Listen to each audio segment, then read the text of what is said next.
Merci d'être avec nous, Greg Brosnan. Thanks for being with us. Great. Thank you. Une petite question d'abord sur l'univers fabuleux du Dr. Corbett. Comment est-ce que c'est né dans votre esprit? One question first. How did the universe of the Dr. Grubber grow in your mind? Did you make it? Yeah, so it started actually very simply with a series of ray gun paintings that I had done in my spare time. And we decided to make those as collectibles, as pieces of art to sell while I was working on King Kong. And from there it just grew by layers, where I decided to make the books that told the backstory and developed the characters. But it started just with these ray gun paintings. Donc ça a commencé avec des dessins de ray guns, donc d'armes de fusil laser, et c'est après quand ils sont... C'était avec King Kong? It was with King Kong? During King Kong. Pendant qu'ils travaillaient sur King Kong, ils se sont rendus compte qu'ils pouvaient faire quelque chose de plus, et là ils ont rajouté d'autres couches autour dans l'univers de Dr. Grubber. J'ai oublié des choses? Non, c'est très bien. Nickel. C'est fou parce que vous avez imaginé des personnages, des animaux, des pistolets, enfin tout un tas de choses. Comment est-ce que vous avez travaillé? Parce qu'il n'y a pas d'histoire globale, il n'y a pas de scénario. You invented a universe with your animals in it, characters, but there is no mainframe story. There is no bigger story to travel. There's just a universe with things in it. Yeah, it's that comes, I think, from my background in feature filmmaking, where at Weta, what we are paid to do by directors like Neil Blomkamp and Peter Jackson and James Cameron, Steven Spielberg, we are paid to imagine their worlds, the worlds for these films, and that's the way I've always thought. I think of the world, and then I populate it with people and things and characters and objects, and the stories take place within it. So there are stories within Broadboards. There are the various books, and there are new books coming out, but they are within the world, and that's the way I've always thought of it. Yeah. Donc oui, en fait, il a l'habitude de travailler comme ça en créant des univers d'abord, et c'est aussi comme ça qu'on lui demande de travailler pour Spielberg, pour Peter Jackson, etc. Donc c'est toujours comme ça qu'il a vu la manière, et c'est plus naturel pour lui de travailler comme ça. Il y a des histoires qui se placent dedans, mais pour lui c'est plus naturel d'abord avoir un univers et après créer des histoires. Quelles sont vos influences? What are your main influences? There's so many influences. God, where do I even start? I mean, when I was very young, I remember very clearly, like black and white serials, like Flash Gordon was one that's very much stuck in my mind, and that was the 1920s, serials. And then at the same time, also King Kong, the original King Kong, and I loved that age of adventure, where the world was still unexplored and space was still, our solar system was still unknown. And so that, and also, although there weren't that many movies, but I was interested in, I was interested in early science fiction. So Jules Verne and H.G. Wells, War of the Worlds, and 20,000 Leagues Beneath the Sea, all this kind of early stuff. And years later, probably not that many years later, but when I was about 6, Star Wars came out. And that sort of cemented my interest. I was already interested in all the science fiction I could find, which was mostly very old. And then suddenly Star Wars come out, and that's like, contemporary. Alors il a commencé donc avec Jules Verne et H.G. Wells, Flash Gordon, tous les comics, et quand il avait 6 ans, quand il y a eu Star Wars qui est sorti, à ce moment-là, ça vraiment, il avait déjà de l'intérêt pour cet univers, mais là c'est vraiment ce qui a été sa fondation pour les... Il y a eu d'autres influences? Other influences apart from science fiction? Yeah, well, there are many influences in terms of my art, because of course, I love to paint, I love to illustrate, and that is my principal form of communication. And so, as an illustrator, I loved 2000 AD, a magazine, and then is it Metal Hurlant, the French comics? I got a bunch of those. I got a stack of those when I was a young teenager, and so all the artwork of those. And then as an adult, things like N.C. Wyeth, the American painter of the early part of the last century. So, but there are hundreds, it's all the time. Yes, just last week I discovered a new artist from Korea called Kim Jung-gi, and I'd never seen his work before. And it blew my mind. Donc il y a beaucoup d'influences. Alors il y a 2000 AD, il y a...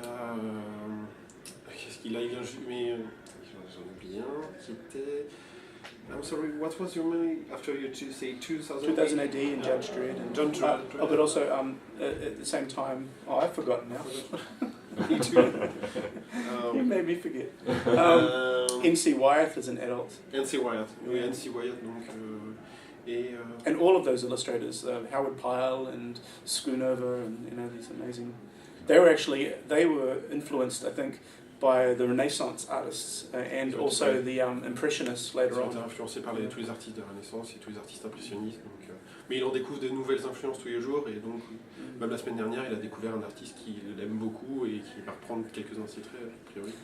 It was interesting because N.C. Wyeth and Pyle, they illustrated for books, they did Robinson Crusoe and things like this, adventure, but they were never respected as artists. But they were trying to emulate the European artists, and for some reason they don't get the credit. They didn't get the credit at the time for being great artists, and they were geniuses. But it's so interesting, just purely because your art is so-called commercial, then it's not art. Yeah. But of course, someone's got to pay you if you're an artist.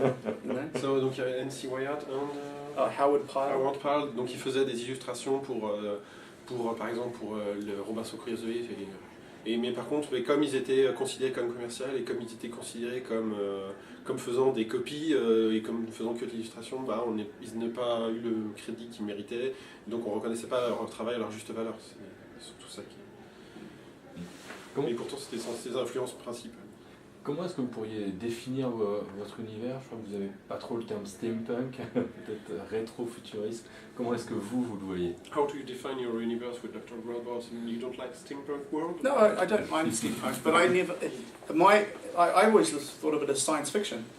It's just science fiction, and it just happened to be that the science fiction that I wanted to do was from the early 1900s. So again, Jules Verne and H.G. Wells, and then Flash Gordon in this era. And so I always just thought of it as science fiction, but inspired by an earlier era. And it just so happens that people call that steampunk, and so be it. I don't really mind, but that's not the way I interpreted it.